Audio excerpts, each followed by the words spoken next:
You don't walk into the Ultra-Luxe. You're escorted. A hush of white gloves, a flash of polished marble, a temperature drop so sharp it bites through the Mojave heat still clinging to your skin.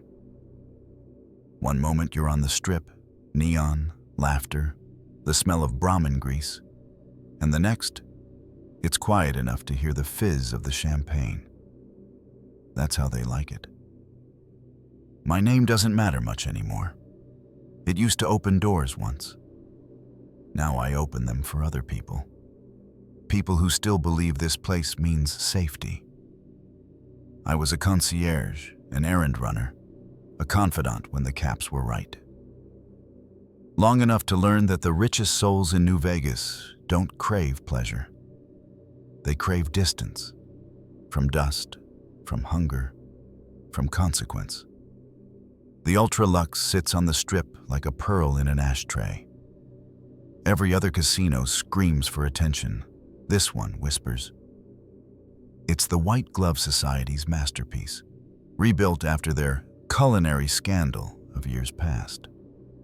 They call it refined now, elegant, civilized. Walk the lobby and you'll see them gliding past in spotless masks, lace collars, crisp cuffs. Perfect manners, perfect lies. You'd never guess what it costs to keep the illusion that clean. Out there, a bottle of water can buy a life. In here, they spill vintages older than the Republic just to watch the color catch the chandelier light. Out there, doctors use duct tape for sutures. In here, they order stem cell cocktails with their dessert. It's not just wealth. It's insulation. A new species of humanity, wrapped in silk and secrecy, feeding on the idea that the world beyond those doors no longer exists. Most guests think they're lucky to get inside. They never notice how the doors lock after midnight, or how the music never stops, no matter what happens behind it. The Strip has rules. The Ultra-Luxe has customs. I used to tell myself I was different, that I could work among them without becoming one of them. But after a while, the silence seeps in. You start drinking slower, talking softer, forgetting the smell of the sun on concrete. And when you finally step outside, if you ever do, the desert feels loud again, alive, almost rude. So if you're listening to this, take it as a kind of tour guide's warning. The next time you see those marble doors swing open, remember, nobody just walks into the Ultra-Luxe. You get invited, you get inspected. And once you're inside, someone decides whether you still belong to the Mojave or to them. People in the wastes think hunger is a stomach thing. They think it's the ache you get after 3 days without protein, or the tightness that kicks in when the last cramkin's gone. That's not hunger. That's survival. Real hunger lives in the Ultra-Luxe, and it wears gloves. In here, nobody eats because they need to. They eat because others can't. The rich of New Vegas don't get full. They get bored. And they cure that boredom with delicacy. Imported Brahmin from NCR stockyards, Meyerlurk claws from the Gulf, albino gecko ribs braised in pre-war cognac that's older than the Strip itself. No taste of ash, no hints of rads, no boiled taters and beans. Everything arrives in ivory-lidded carts, pushed by men and women in perfect uniforms, eyes down, back straight. And if the guest so much as flinches, the dish is gone before the next breath. I once watched a man, Chairman Stock, reeking of victory whiskey, take a bite of a pear poached in sarsaparilla reduction. He chewed once, paused, said, "Tastes tired." He didn't complain. He didn't raise his voice. He just looked at the server and blinked slowly. That server wasn't there the next night. Now, I'd been in the kitchen, seen the prep teams, dozens of people for every plate. all working in terrifying silence under that gold-plated chandelier shaped like a mole-rot skull, reimagined as art, of course. They treat food like religion here, not because they revere it, but because they control it. The menu isn't about flavor, it's about status. Everything served at the Ultra-Luxe costs more than most Strip visitors will ever hold in their lives. Even the simple things, butter, salt, vinegar, are flown in or made through insane methods. I once saw a spice delivery come in from across the Colorado. 3 guards, 2 encrypted manifests. For a tin of cinnamon, it's not taste they're chasing, it's superiority. That's what the White Glove Society figured out after their Reformation. They stopped eating people, but they never stopped feeding on power. They've turned dining into a bloodless ritual, one that keeps everyone in their place. And if you're wondering, yes, there are rumors. There's a room beneath the wine cellar. No map shows it. No staff go down there. Some say it's a vault of rare ingredients. Others say it's a freezer. A few whisper that the old menu never really left, just changed its name. I've seen guests with plates brought up from that sub-cellar. No smell, no garnish, covered in heavy silver lids. They never ask for seconds, but they never leave a scrap. One night I passed a private suite just as the door creaked open. 2 guests seated opposite each other. Dim light, something pink and glistening on a bone-white dish. I wasn't supposed to look, but I did. And I swear, one of them was crying as he ate. Not from pain, from joy. They say the ultra-rich don't know hunger. They're wrong. They just rewrote it. Here, hunger isn't emptiness. It's a weapon. They don't call them guards. That would be pedestrian. The Ultra-Luxe refers to them as attendants of order. Elegant name. Pretty lie. What they are ghosts in tailored armor. And they are paid to never let the rich bleed. You don't notice them at first. They blend. Black silk waistcoats over concealed flak mesh. Silver earpieces with static silence, eyes that don't blink unless they're calculating wind vectors. Every one of them is trained to be invisible until the moment they absolutely shouldn't be. And when that moment comes, the blood never lands on the carpet. Most of them are ex-something. Ex-NCR Rangers, ex-Brotherhood Initiates, ex-Legion turncoats with their brands burned off and vocabularies washed clean. They're all muscle-bound to codes written in platinum.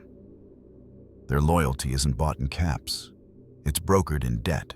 Something happened in their past, and someone in the Ultra-Luxe saw value in it. That kind of binding doesn't end with a paycheck. It ends with a grave, if you're lucky. I remember the first time I saw one act. A gambler, just a tourist, lost a little too loudly. He accused the dealer of stacking the deck, drunken shouting, slurred threats, no weapon, just breath and ego. He never finished his sentence. There was a hand on his shoulder, a whisper in his ear, and then he was gone, just gone. No commotion, no crowd, no explanation, I asked later. No one remembered him at all. The attendants don't use force. They use absence. They erase people like chalk off slate. Even the Securitrons avoid interfering. Mr. House may rule the Strip, but the White Glove Society enforces etiquette. They don't need metal teeth when they have men trained to smile while breaking bones. They also don't just watch outsiders. They monitor each other.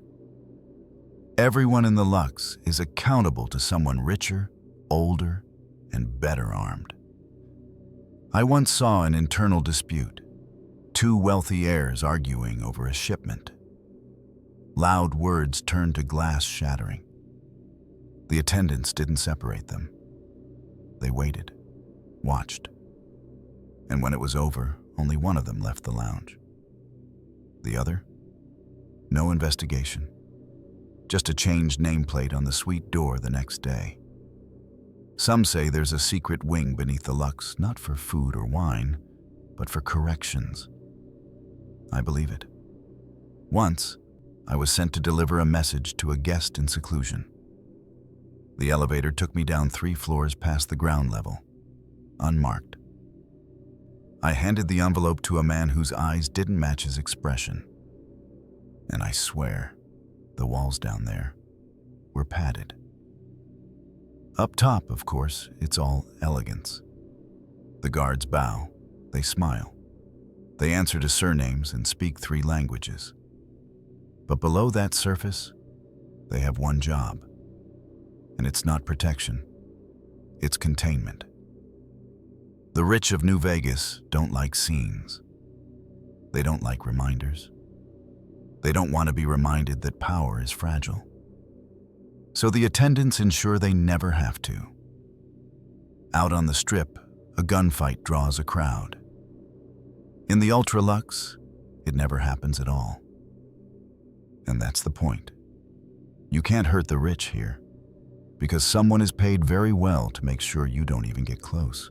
There's a hallway in the Ultra-Luxe that doesn't exist on the guest maps. You won't find signs for it, and the staff are trained to act like it isn't there.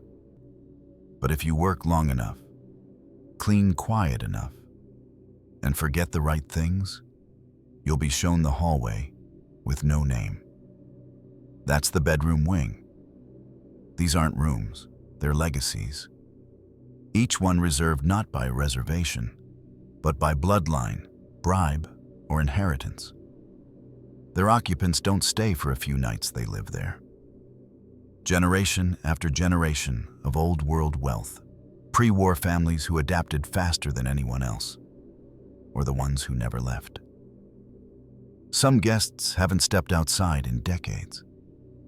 Why would they? Inside those rooms, time behaves differently. Imported tapestries from San Francisco. Lights with crystal bulbs scavenged from Vault-Tec embassies. Bathtubs carved from pre-war marble, filled with perfumed water that's filtered more times than Freeside's residents ever drink in their lives. Every room has a scent. Not from incense, from memory. Because every guest chooses their atmosphere, their nostalgia, their illusion. I cleaned one of those suites once. Only once. The guest had gone off Strip for the week, and I was told to wear gloves, cover my shoes, and not look at the mirrors. When I stepped inside, the air tasted like a childhood I never had. Warm cookies, mahogany, faint cologne. There were photos on the wall, sepia-toned, perfectly preserved. Family portraits, a girl in a party dress, a man with a military haircut, standing next to a pre-war flag. But the photos weren't real. They were printed from a custom archive, generated, to match the guests' preferred fiction. Some guests have companions. Others don't want people at all. One man had a mechanical pianist in his room.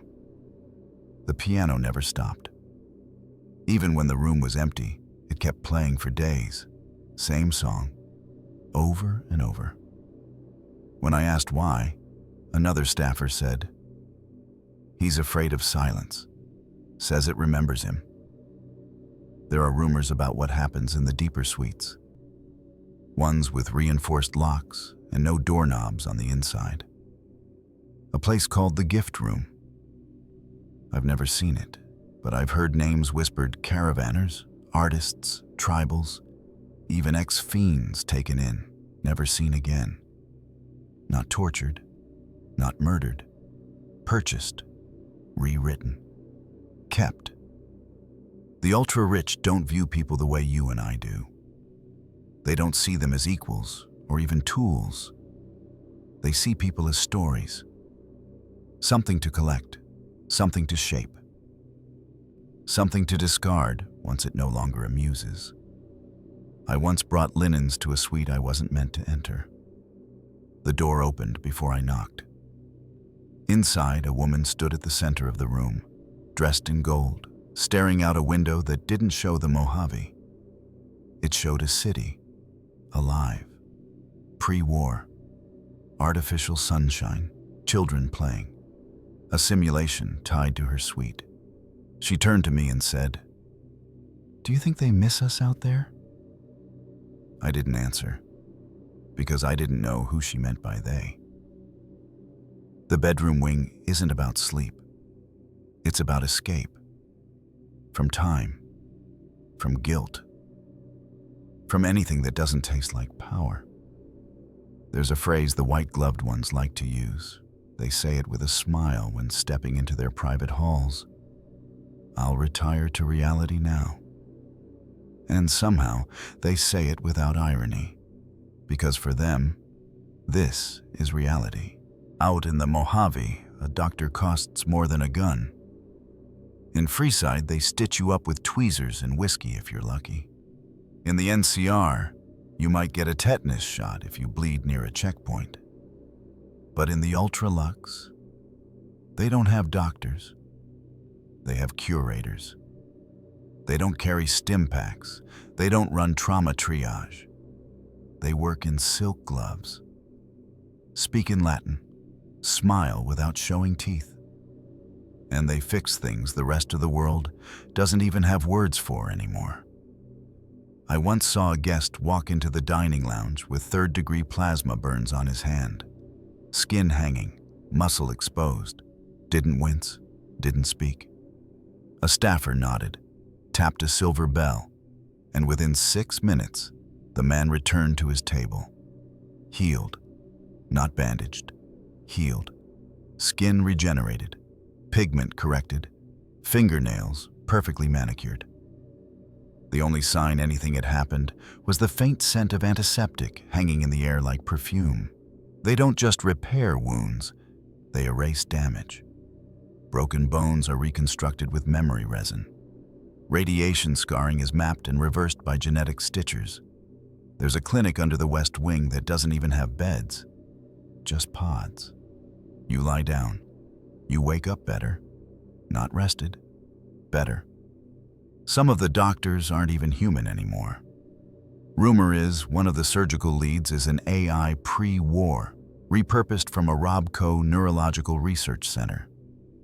She answers only to the founding board of the White Glove Society. Hasn't spoken aloud in over 30 years. Only prints, always in Latin. If you ask too many questions, you're told, "Her silence ensures your discretion." Of course, discretion is the real medicine here. There's no charting. No medical records, no history. I've seen guests collapse from overuse of chem substances so refined, they don't have street names anymore. They wake up with no withdrawal, no memory, no damage. Their neural pathways edited. Memories softened like old film. One guest older than anyone in the suite registry gets weekly infusions, not blood. Something thicker, gold-tinted. They say he's 112, looks 45. Voice like melted bone. Never smiles, never blinks. I passed him once in the corridor. He looked at me, like he was seeing a bug under glass. There's a room behind the medical wing. Access requires 2 keycards, retinal scan, and a voice phrase. I've only heard it used once. Preserve the legacy, eliminate the flaw. I never saw what was inside. But I never saw that patient again either. In the wastes, people survive. In the Ultra-Luxe, they curate survival. Aging is not accepted. Pain is a design flaw. And death? Death is just a symptom that you didn't pay enough. The doctors here don't ask questions, because the answers wouldn't matter. They're not here to heal the ultra-rich. They're here to make sure nothing natural ever happens to them again. He sees everything. That's the first thing you learn on the Strip. Mr. House doesn't blink. He doesn't sleep. And the Securitrons? They're not guards. They're organs, eyes, and teeth of the man buried in that tower. People joke that he's a ghost with a slot machine's patience.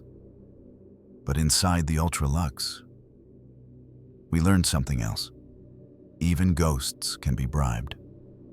Every camera on the Strip feeds back to the Lucky 38.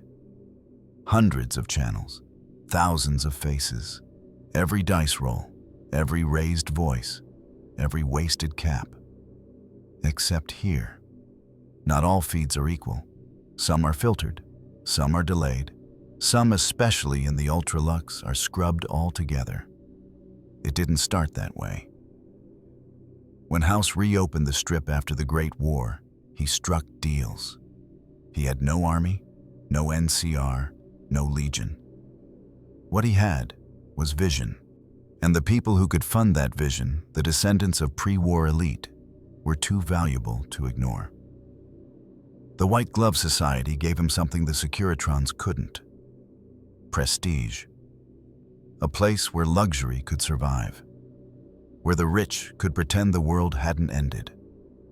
House needed that. And in return, he let them keep secrets. The first time I realized this, I was in the East Gallery, cleaning glass. One of the new guests had an incident. Something involving a stolen servant, a scream behind a locked suite, and a trail of blood that reached the edge of the East elevator. It never made the Strip. No investigation, no Securitrons. I checked the feed monitor later, in the service room. The footage ended 2 minutes before the event. Started again 10 minutes after. Nothing in between. There's a term the staff use: house blind. It means a corridor, wing, or chamber where surveillance doesn't function, or more accurately, where House chooses not to look. Officially, no such places exist. Unofficially, the bedroom wing, the private medical suites, and certain subterranean vaults all qualify. It's not sabotage. It's not tech failure. It's permission. You see, Mr. House doesn't miss anything. He prioritizes. His vision is pragmatic, cold, and clinical. As long as the Strip thrives, as long as revenue flows and power remains consolidated, he allows certain liberties, because decadence is profitable. And illusion, especially the illusion of control, is currency. Sometimes I wonder if he even watches anymore. Maybe he lets algorithms run the feeds now. Maybe he only tunes in when something threatens his throne.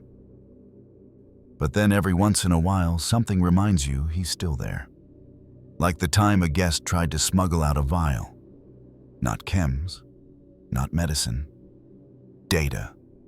Encrypted records from a white glove ledger. Before the guest reached the door, a Securitron appeared, one that hadn't been active in years. The guest vanished. And the next day, every hallway had new wiring. House never spoke. But he'd seen enough. That's the dance they do. House lets the ultra-rich play kings and queens within their palace. But the second they challenge his kingdom, he reminds them who owns the board. Still, the white gloves are not fools. They pay for privacy. They pay for loopholes. And House? He respects anyone who makes the system serve them. There's a saying among the higher staff: he watches, but he doesn't always judge, unless you force his hand. And no one wants to see what that looks like. Even so, I sometimes wonder what secrets House has stored in that frozen tower. Does he know what happens in the gift room? Does he listen when the rich speak freely, their masks off, their hunger bare? Or has he become numb to it? Too ancient, too mechanical. Maybe like the rest of us, he tells himself it's just part of the game. That it's all worth it, if the power keeps running and the Strip keeps glowing. Maybe he thinks that's still civilization. Or maybe, in that tower above the dust, Robert House watches the Ultra-Luxe and sees the end of what he tried to build, a rotten heart wrapped in velvet. We used to joke quietly between staff that some of the Ultra-Luxe's guests had been here since the bombs fell. Turns out it wasn't a joke. There's a woman's suite 410, East Wing. Goes by Mrs. Cadence, always in ivory lace, her voice soft like talcum on porcelain. Every Thursday at 3 p.m., she orders tea, black, 3 sugars, served in a rose china cup no one else is allowed to touch. I brought it up once. She looked at me and said, "My grandfather sipped this tea on the eve of Hoover Dam's construction. I see no reason I shouldn't do the same." I smiled, bowed, walked out. But the thing is, her grandfather didn't build Hoover Dam. She did. They don't all hide it as elegantly. Some guests age gracefully. Some age not at all, and others age sideways. You ever seen a ghoul with porcelain skin? I have.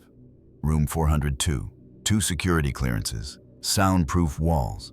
I was told to deliver linens, but when I opened the door, he stood there. Tall, elegant, cane tipped with gold, face smoother than silk, eyes like microwaved glass. He didn't blink, didn't breathe, far as I could tell. He just said, "Tell them I don't need new sheets. The old ones still remember me." And then he closed the door. Later, I found an old registry page dated 2271. Same name, same suite, same face. Nothing changes here unless they let it. The White Glove Society doesn't age the way we do. Not anymore. They've traded biology for ritual, legacy for surgery, flesh for science the rest of the world thinks was lost in the fire. You won't find it in any med bay. You won't hear it mentioned in clinics. But it exists. In hushed whispers between elite families, in coded phrases and wine-inked contracts. A system of preservation. Some use tech clandestine offshoots of the old enclave's rejuvenation protocols. Experimental bioskin. Cloned tissue grafted fresh every 5 years. Nanofiber organ support from Vault 22's ruined biotech labs. Others lean on chems, not jet, not MedX, something older, purer. Pre-war pharmaceuticals made for executives, not soldiers. Pills that quiet genes, serums that reset telomeres. Rumor is there's a cocktail called Praxidine, restores muscle density, repairs bone lattice, costs more than an NCR city block. You don't buy it, you inherit it. And then there are those who use ritual. They say some white glove elders don't just wear masks for appearances. They wear them because they've forgotten their real faces. Behind the mask, their skin stretched thin from decades of selective ghoulification. Partial necrosis arrested by injectors. Desiccation reversed with dermal alchemy. They call it the balance. Enough rot to preserve, enough life to pretend. There's a reason none of them ever leave the Ultra-Luxe. The heat, the air, the radiation outside. They can't survive it anymore. Not biologically, not psychologically, because out there, they'd be seen for what they've become. I once heard a phrase used between 2 of them at a private dinner. Mask-born. Not a costume, not a title, a lineage. Children raised behind veils, never shown mirrors, never called by real names. Groomed to inherit not just wealth, but identity. One dies, another steps in, same voice, same mannerisms, same silk, different soul. No one notices, no one's supposed to. They fear death, of course, but more than that, they fear irrelevance. To the ultra-rich, fading away is worse than rotting. That's why they pour fortunes into identity conservation. Every laugh rehearsed, every outfit recorded, every dinner ritualized until it becomes religion. If someone forgets them, they believe they die. I've seen it happen once. A guest, Mr. Rowan Suite 519, talked too loud, drank too much, started referring to himself by his real name, said he used to be a caravan baron from Dayglow, that the Ultra-Luxe was built on money siphoned from trade embargoes, started ranting about guilt, legacy, said something about being 93, said he was tired of pretending. The next night, Suite 519 went dark. The night after that, a new guest arrived. Same room, same shoes, different face. Didn't speak once. The rest of the society didn't blink, didn't ask. They just smiled politely, as if that's how things have always been. Because here, truth bends to tradition.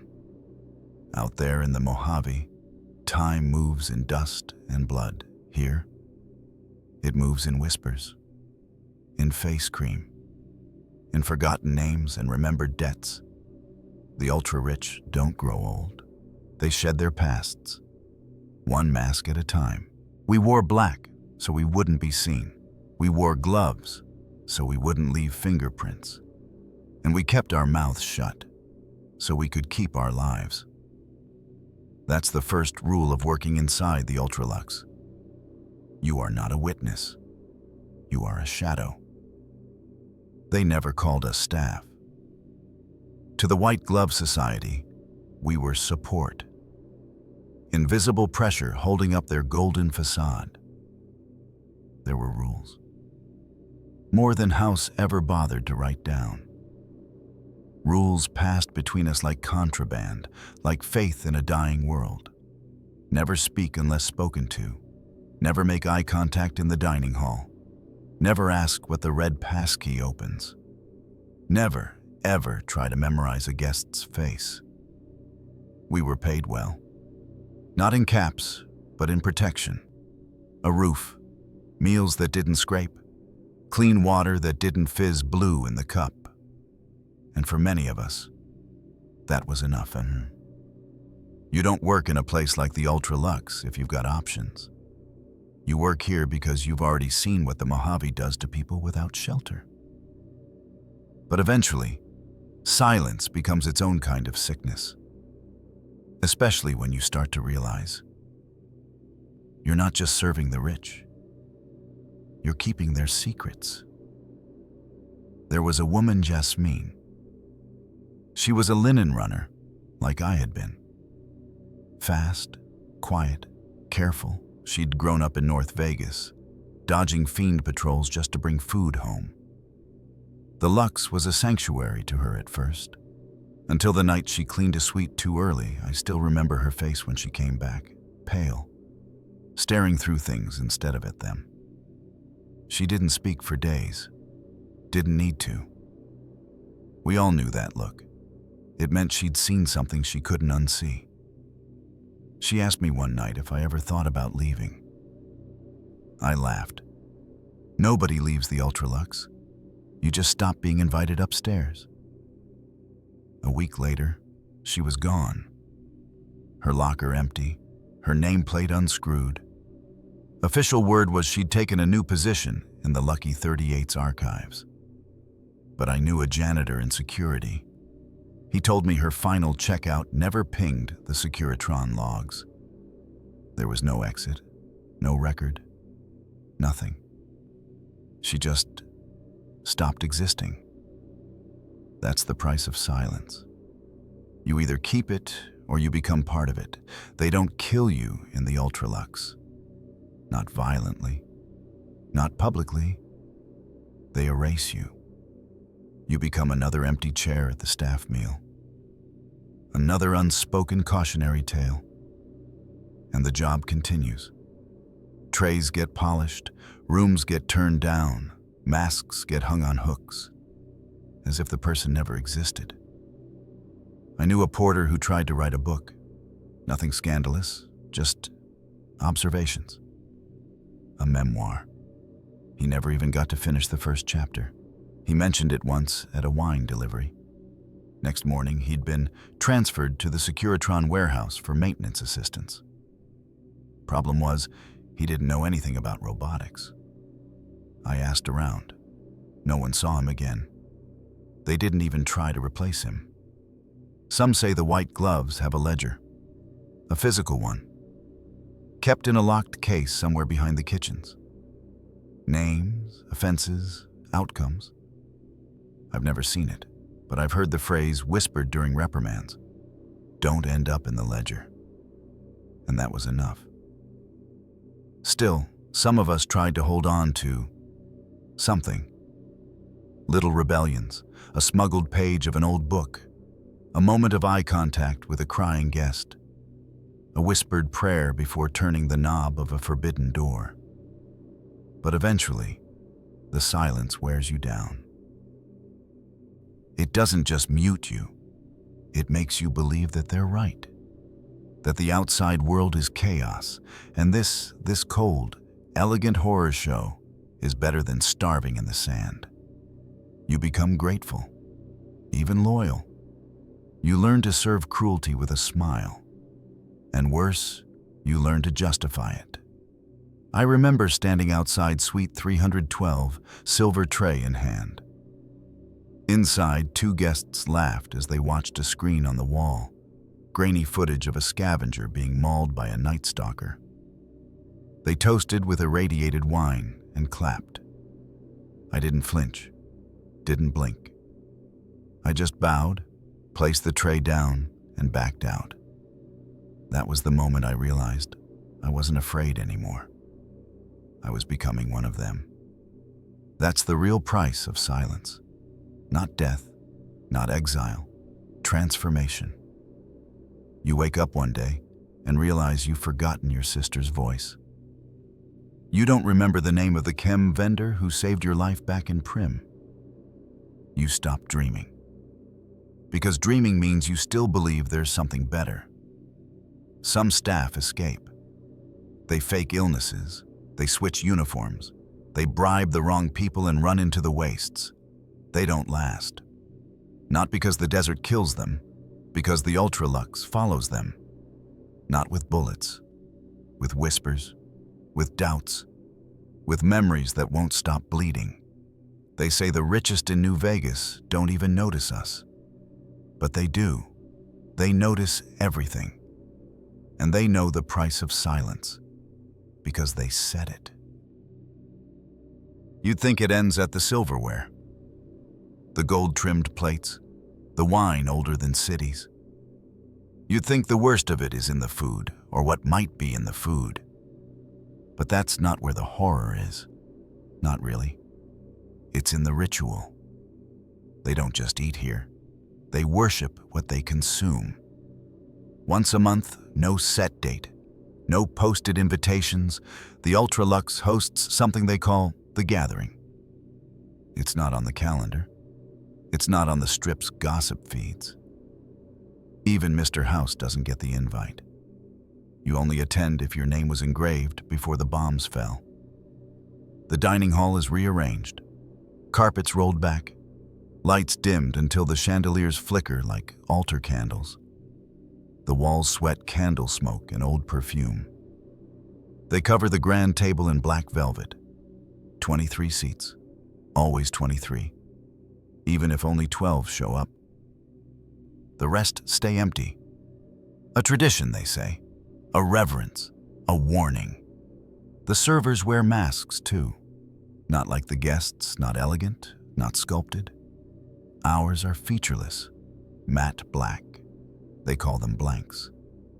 Because that's what we are tonight. Not people, not staff, just holders of the plate. The menu is symbolic. Meat shaved so thin, it's translucent. Blood pudding dyed purple, served with ritual knives instead of forks. But the food is just the frame. The real event happens before the third course. That's when the ceremony begins. They never call it a sermon. Too religious, too vulgar, elegant, old, wrapped in silk and secrecy. One of them stands, never the same person twice, raises a glass of something so dark it drinks the light. And they speak, softly, measured, never loud. We eat to preserve. We dine to remember. To forget the ruin, we partake of legacy. They chant these lines like psalms, always the same cadence, always with hands on the table, fingertips together like a seal. One time, a guest failed to repeat it properly. She was not invited back. Her suite was sealed. And the next gathering had 22 guests. They don't name what they're eating, never out loud. But you see it in the glances, the smirks behind the wine, the gloved hands trembling just enough to give away the hunger. And always there's one course no one touches at first, brought out last, covered in a dark satin shroud, carried by 2 servers who never return to the floor that night. They place it in the center and wait. No announcement, no flourish, just a silence so deep it hurts. Then the phrase, "The gift has been accepted." A blade is drawn small, ceremonial, obsidian black. They cut. They taste. They pretend it's art. But I've watched them. It's not art. It's devotion. Sometimes, I think they don't even know what they're eating anymore. Or maybe they do. And that's what the masks are really for. Not to hide their faces, but to separate themselves from responsibility. The gathering doesn't end with dessert. It ends with silence. No applause, no toasts. They rise, bow, file out, one by one, as if leaving a chapel. The servers clean in silence. The table stays warm long after it's empty, as if the room remembers. That's what the Luxe really is. Not a casino, not a restaurant. A church to money, to power, to control, and to hunger that no longer has a name. Some say they're not cannibals anymore. They say the bad old days ended with the courier, that the masks are tradition, that it's all performance. But when I stand there, holding the last plate, and I smell what rises from beneath that satin shroud, I know the truth. They don't eat to survive. They survive so they can keep eating. You ask what life is like for the ultra-rich in New Vegas? It's a worship service, a masquerade, a lie told so beautifully it became its own god. And every god eventually demands blood.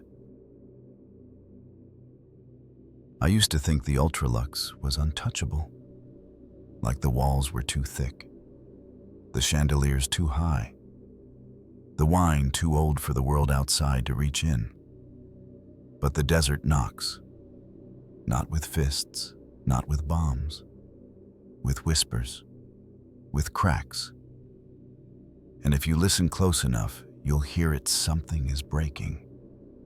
You don't need a radio to feel it. Walk past the reception desk, where no one's smiling anymore. Slip into the back kitchen, where 3 chefs now do the work of 10. Check the liquor shelves half empty, bottles rationed. And then look in the eyes of the guests. The old money. The real old money. Even behind the masks, you can see it. They're scared. Not of war, not of raiders, but of being seen. Seen for what they are and what they've built on bones. The NCR is pulling back troops. The Strip security rotations have changed. They used to be precise. 2 Securitrons per block every hour. Now you see 1 every 3. Sometimes none at all. And the noise from Freeside isn't background anymore. It bleeds in, Shouts, gunshots. People climbing the strip walls. They say someone set fire to an Omertas convoy last week. And 2 nights ago, a man came into the main lobby on fire. Burning, screaming. The valet didn't flinch, just activated the auto sprinklers and watched him collapse. The guests applauded. But the cracks don't just come from outside. Inside, it's starting to rot from the core. Last week, a dealer at the blackjack tables was found dead. Throat slit. Chips scattered like confetti. No guest was questioned. The floor was scrubbed by morning. The next night, the baccarat table served complimentary champagne. They called it Victory Vintage. There's this belief here that if you just keep the music playing, keep the wine flowing, keep the plates full, then maybe the fire won't see you. So they've doubled down. More parties, more darum, gatherings, more cruelty dressed up as tradition. I saw a new mask last night, pure ivory, with tiny thorns carved around the lips. No eye holes. The man wearing it was escorted by 2 guards and didn't speak once. He just nodded when shown the dish, and again after the first bite. Then, he vanished. His suite was left empty for 3 days. Then reassigned. No name given. Just a card that said, "Legacy continued." You ask what it's like living here as the world collapses? It's like dancing in a burning ballroom. But instead of putting out the flames, they light more candles. I overheard one of the staff whisper that the courier changed everything. That House is watching more closely now. That he's rebalancing the board. Maybe he is. But the rich here? They don't care. They don't fear House. They fear irrelevance. You ever seen a man drink 1,000-year-old scotch while the city outside starves? You ever seen a woman pay for her child's resculpting surgery because his face didn't match the family's aesthetic? You ever seen someone tip a violinist in pre-war stock certificates? That's what they do now. More decadence, more ritual. Because if they stop even for a moment, they'll hear the knocking too. I hear it. Every night. In the silence between dinner bells. In the empty staff hall. In the way the chandeliers don't shine like they used to. It's like the strip is holding its breath. Waiting for something. Or someone. A riot broke out in Freeside yesterday. They say 10 NCR troopers died. 2 Securitrons went offline. One of the embassies was set ablaze. The strip dimmed for 3 hours. Power rerouted. When the lights came back, the Ultra-Luxe didn't acknowledge it. They held a masquerade. Theme? The end of kings. The guests laughed and toasted and danced in masks shaped like skulls. They think it's all a joke, but I've seen their hands shake when no one's looking. I've seen the old ones take their pills slower, double the dosage, skip meals. They're afraid, but they'll never admit it.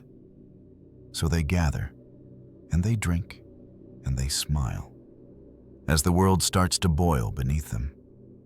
And me? I've started collecting names, not for revenge, for memory.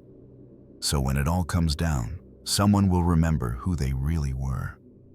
Not the masks. Not the lies. Not the gods they pretended to be. Just people. Rotten, terrified, and doomed. The desert doesn't scream. It doesn't rage. It knocks. Softly. Once. Twice. Then it opens the door. I used to dream about walking out. Not running. Not fleeing. Just walking. Through the strip's front gate. Past the Securitrons, past the gates, past the neon blur. Until it all vanished behind me. Out into the Mojave. where the sand might cut, but at least it didn't ask you to smile while it did. But the Ultra-Luxe doesn't let you leave. Not really. There's no security badge to return, no final paycheck, no suitcase and farewell dinner. One day you just stop showing up, or you stay and change. And I stayed. I've seen others try. One of the concierges, he had a plan. Saved caps in his boot heel, mapped the security shift changes, had a girl waiting in Freeside. We all pretended not to know. He got as far as the east exit. Didn't show up the next morning. 2 days later, a new doorman took his post. Same uniform, same walk. Different eyes. Didn't talk to anyone. Didn't blink much either. That's when I realized you don't leave the Ultra-Luxe. You get replaced. I used to keep a list of names, of staff, of guests, of who vanished and who returned with different voices, different masks. But the list got too long, too heavy, and sometimes I'd look at it and see my own name. Written in ink I don't remember using. I don't write anything down anymore. The deeper you stay, the quieter you become. And the quieter you become, the more they trust you. You start getting different assignments. Private suites, late-night requests, serving the rooms without listed occupants. The halls where the wallpaper is always slightly damp. Where you knock twice, never 3 times. You go in, place the tray, never look up, and leave. Every time you come back out, you're a little less yourself. I've stopped dreaming. That was the last thing to go. Now when I sleep, I see white gloves. I see masks with no mouths, and a name card with my own name on it, set at the head of a long, black table. I don't know how long I've been here. Time doesn't pass the same inside the Ultra-Luxe.